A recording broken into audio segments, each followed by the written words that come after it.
You want to rank your values in Excel and go manually like this?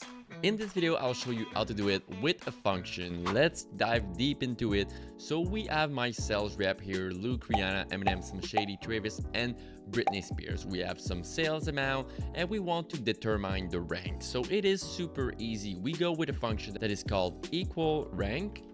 And then we select our number. So here I will just select the $500. We put the comma, and for the ref, we take all our numbers. So I'm gonna take all these numbers here.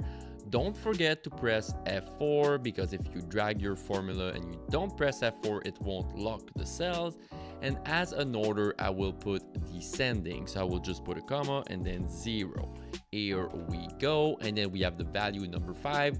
We just drag our function here and here we go. We have our first value that is $9,000 and our last value that is $300.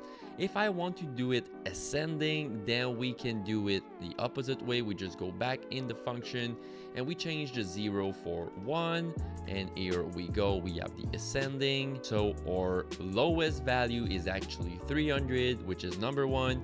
And our biggest value is the value 9,000 and is number 6. I'll show you something really quick that is actually really nice. If you add the filters button and then you go into number filters, you can click on top 10 here.